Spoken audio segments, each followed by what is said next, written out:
trata de esse problema trata de um bloco que está deslizando aqui nessa superfície, aí ele começa a descer aqui, chega uma hora que a velocidade dele é o suficiente para ele descolar da superfície, aí ele segue uma trajetória parabólica aqui, como se fosse um lançamento na superfície terrestre, né? Faz aqui um pedacinho de parábola.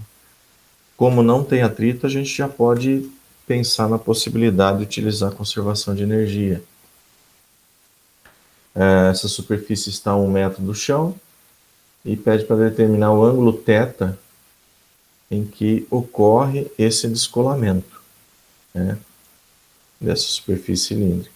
Também pede a distância x em que ele vai bater no chão, desprezar o atrito e a resistência do ar. Tá? Por quê? Porque se você considerar o atrito com a superfície e a resistência do ar, daí não dá para utilizar a conservação de energia.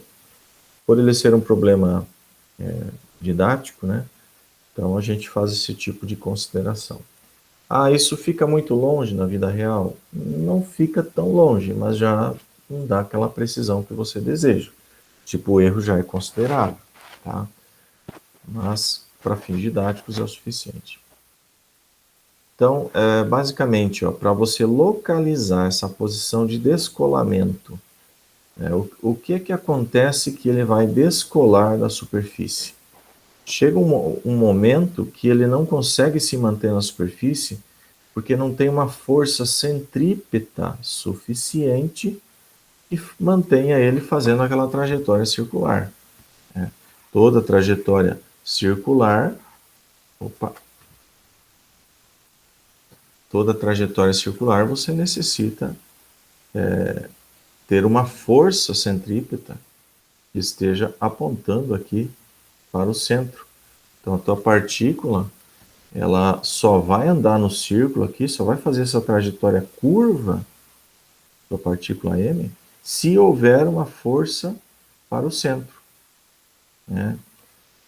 E essa força para o centro é uma força externa. Então lá no automóvel, você no banco, quando você está sentado e você faz a curva, é porque o banco está te empurrando para o centro. Ah, mas e quem empurra o banco para o centro? É o carro. Quem empurra o carro para o centro? É a roda no asfalto, é o atrito. Então sempre tem uma força externa que faz essa partícula fazer uma trajetória curva.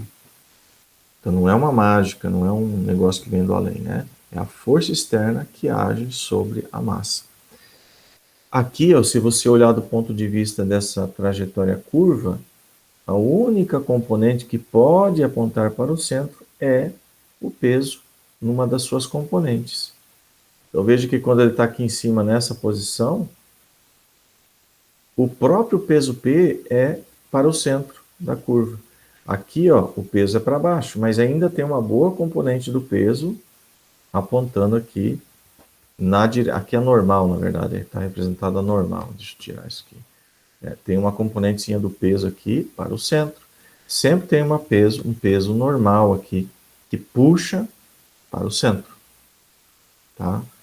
E então vai chegar um momento que esse Pn não é suficiente para manter ele nessa trajetória curva aqui. E é nessa hora que ocorre o descolamento. Tá? Então, quando ele descola da superfície, o que, que aconteceu? Não existe mais normal aplicada. O Pn ainda existe, mas a normal é zero, porque não está mais em contato. Então, nós vamos localizar aonde ele descolou, tomando por base essa condição. E se ele descolou da superfície, a normal é zero. Bom, quando trata aqui de movimento curvo, você pode utilizar componentes E normal, E tangencial ou E radial, E transversal. Tá? Como aqui o raio é constante, é mais conveniente usar normal. Desculpa, aqui. Nossa, tá, aqui. Normal, tangencial. É mais conveniente usar esse sistema aqui.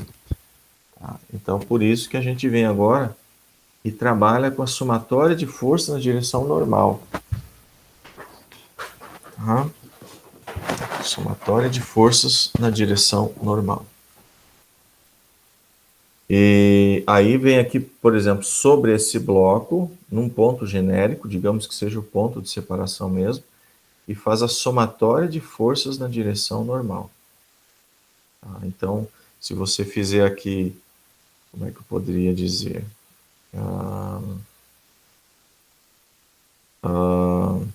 A somatória aqui nós vamos ter a N, a PN, peraí, P, certo, PN de composta,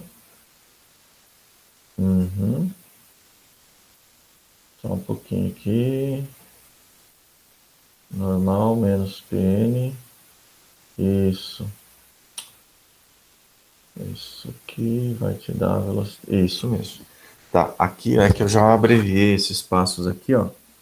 Aqui nós teríamos a somatória na direção normal. Vou pegar uma outra cor aqui, pegar esse laranjado. Vamos pegar a nossa linha.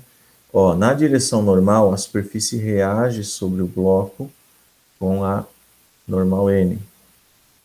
Está reagindo sobre o bloco. E o PN está para cá. Só que neste ponto aqui, a normal é nula, é onde descolou. Então não tem mais toque da superfície. Mas permaneceu ainda o PN. PN ainda existe. Aqui eu coloquei zero aqui, mas depende de como a gente vai falando o problema, às vezes acaba confundindo, né? Depende da evolução do problema. Então nós temos aqui, por um lado, N que é nula. Então nós teríamos aqui, ó, N. Para fora ela seria negativa, porque esses componentes aqui, ó, ela é positiva para dentro, tá? E esse aqui, PN, é positivo. Então, a normal aonde descola é nula, por isso que sobrou só o PN. Então, o PN aqui é um valor que você vai conhecer. É só você fazer aí, deixa eu ver se ele... Ah, vai ficar em função da massa, tá? Então, ficar em função da massa, a massa acaba cortando, tá bom? E do outro lado sobra, então, a massa vezes a aceleração normal, que é VC sobre ρ, VC quadrado sobre ρ. O ρ é 1 metro, VC quadrado é sua incógnita. Deixa eu ver se tem mais alguma coisa. Ah, tem um detalhe. E como é que eu vou calcular o PN? Você vai deixar em função de θ. Fica em função de θ. Tá? Então aqui vai ter um PN que vai ficar em função de θ. E deixa eu ver aqui, velocidade C, só um pouquinho. Ah, tá. E a velocidade C, como é que eu sei? Se aqui vai ficar em função de θ, e é justamente a minha incógnita, tá? O PN fica em função de θ, por causa da decomposição. Mas θ é a minha incógnita. É algo que eu estou procurando, eu não sei. E do outro lado eu também tenho um VC que eu não sei também. Então, aí que nós vamos apelar para a conservação de energia, né? Aí sabemos que a energia em B é igual a energia em C. C é onde descola. E aí, com a conservação de energia, nós chegamos ao cálculo do VC. Aí vem aqui, coloca o VC na equação e determina o valor de θ. Tá? Então, vamos analisar a conservação. Sai lá de cima, com essa velocidade de 3 metros por segundo, e chegou aqui embaixo. Tá? Então, lá em cima, o que, que eu tenho? Eu peguei aqui o XY aqui, né? O Y partindo aqui de baixo. Então, eu vou ter cinética, está se movendo a 3 metros. Vou ter gravitacional em B, porque ela está numa altura de 1 metro aqui. Dá para calcular também. Do outro lado, eu vou ter a cinética, onde está a minha incógnita. E vou ter a gravitacional, que está numa altura HC. Tá? Então, aqui também vem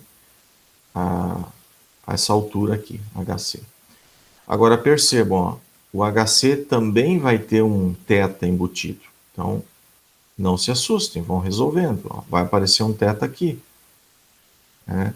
E ele vai junto com o VC, vai junto para aquela equação. Então, o θ vai estar numa equação só. Você vai conseguir aqui fazer o isolamento e determinar o ângulo θ. Tá? Então, vamos carregando esse θ que vai aparecendo para dentro da mesma equação e lá vocês vão isolar ele e determinar seu valor. Bom, uma vez determinado agora o ângulo θ, é possível vocês, com o módulo do VC, tá? Que o VC dá para vocês calcularem o módulo, vocês decompor e achar o VCX e o VCY. E aí, com o VCX e VCY, vocês têm o quê? Um lançamento aqui, ó. Um lançamento na superfície terrestre, né? Com uma componente X e uma componente Y. Tá? Então, é um movimento parabólico aqui. E a partir desse ponto, vocês vão localizar o ponto de encontro aqui. E o x o que é? O x é a soma dessa distânciazinha aqui, que você já tem sabendo o θ. Quando você sabe o θ, você já sabe essa distância d1, com o quanto ele andou aqui no lançamento parabólico. Vamos chamar aqui de d2. Então, parte aqui do movimento aqui na superfície, devido ao θ, e parte do movimento parabólico. Então, basicamente é isso, né? É um problema bastante extenso, não pela complexidade, mas pelo número de subproblemas envolvidos, né? Você tem aqui trigonometria, você tem conservação de energia, você tem segunda lei de Newton, ó, trigonometria por causa desse θ, que vai entrar em várias variáveis aqui. Segunda lei de Newton, olha aqui onde é que ela está. Conservação de energia. Tá? Então, ele é complexo devido ao grande número de itens envolvidos. Tá? Mas na sua compreensão geral ele não é complexo. Compreensão geral. Parte de B vai até C, eu consigo conservar a energia e achar a velocidade em C. Onde é C? C é aonde descola. Onde descola? Aonde eu tenho aqui essa somatória aqui de forças igual a M a N e a minha normal é nula. Sobra só o peso na direção normal. Só tem essa força aqui nessa direção. Pn. E do lado direito, então a massa e a aceleração normal. A aceleração normal depende da velocidade que o objeto está. E aí acaba então localizando aqui a velocidade em C. A partir daqui é cinemática. Né? De C para frente é cinemática. Tá? Então uma boa trigonometria, conservação de energia e cinemática. Alguma pergunta aí, pessoal? Interromper aqui.